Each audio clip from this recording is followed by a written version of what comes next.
लेकिन राज्य का चुनाव लड़ने वाला व्यक्ति, पार्लियामेंट का चुनाव लड़ने वाला व्यक्ति बिरले इस प्रकार के सभाओं में आता है।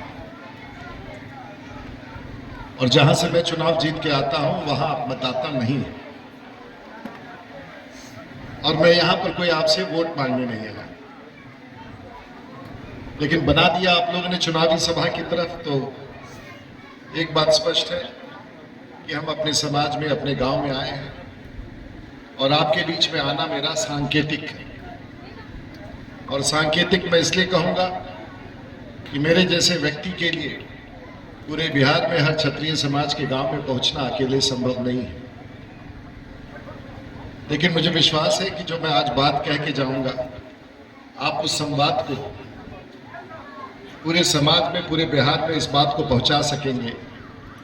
तो मैं आपको अपने दूत के रूप में, अपने प्रतिनिधि के रूप में, अपने समाज के चिंतक के रूप में मैं यहाँ आपसे बात कर रहा हूँ। तो हम सिर्फ 3 बातें बोल के जा रहे हैं। लोगों ने कहा कि भाई जय सांगा का नारा कहाँ है? हम तो अभी घुसे थे गांव में, तो लोगों ने कहा जय श्री राम, जय भवानी। भवानी तो ताकत का प्रतीक है एक। जय श्री राम जब कहते हैं तो हिंदू समाज में सब लोग कहते हैं, उसमें भी हम लोग मिसलेनियस है, लेना ही चाहिए, जय श्री राम कहना ही चाहिए। घर घर में पूजा होता है। मिथिला की धरती पर आए हैं, इसका तो अपना पहचान है। मिथिलांचल में हम सबको गर्व होना चाहिए। लेकिन जय श्री राम से और जय भवानी से हमें ईश्वर का आशीर्वाद मिलता है, लेकिन अपने समाज का आशीर्वाद नहीं मिलता है। लेकिन जैसे आप जय सांगा कहिएगा, हम समझ जाएंगे कि आप हमारे समाज के हैं और आपका आशीर्वाद हमको मिलेगा डायरेक्ट। तो पहले डायरेक्ट आशीर्वाद ले ले, फिर ईश्वर का आशीर्वाद को लेते हैं।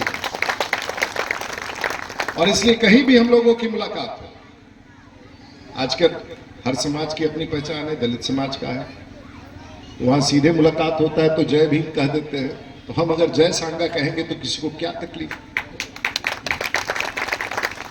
और जैसे आप मेरी गाड़ी देखिएगा तो ऐसे रूडी जी रूडी बोलते रहिएगा, गाड़ी नहीं रुकेगा। जैसे आप जय सांगा कहिएगा, पूरा का पूरा काफिला रुक जाएगा। तो तय कीजिए कि आप लोग क्या कहते हैं। कहने का मतलब ये दूसरा बात है, और इसी बात के लिए आए कि रात को ये बात की चर्चा आप अपने लोगों में कीजिए। और तीसरा क्या है, भाई आपके सांसद हैं, मेरे मित्र हैं, पहले के सांसद सब हमारे मित्र थे। उनके पास जाइए, काम लीजिए, जो भी नेता आपके पास है लीजिए।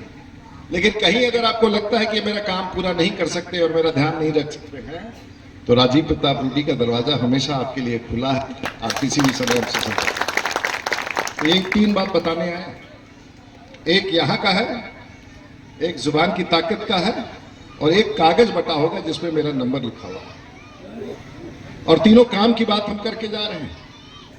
अगर ये 3 चीज आपके पास होगा तो आने वाली पीढ़ी कभी, आपके आने वाले दिन और आने वाली पीढ़ी हमेशा आपके, अपने समाज में आपकी भूमिका पर गर्व करेगी। इसीलिए मैं आपके बीच, मैं आने वाली पीढ़ी के लिए आया हूं। कम से कम एक बार प्रयास करके तो देखिए। और ऐसे ही बात बिहार के 40 लाख राजपूतों में जा रहा है।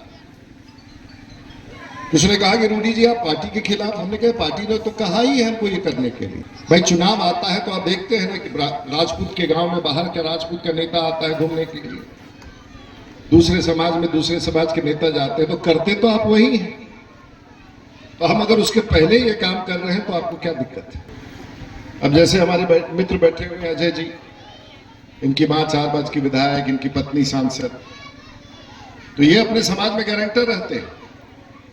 और लोग इनकी पत्नी को या इनको मां को टिकट नहीं देते हैं, ये इनको देते हैं वोट, क्योंकि अपने परिवार की गारंटी लेके जाते हैं कि हम हैं। लेकिन दुर्भाग्य है कि आपके पास कोई गारंटर नहीं।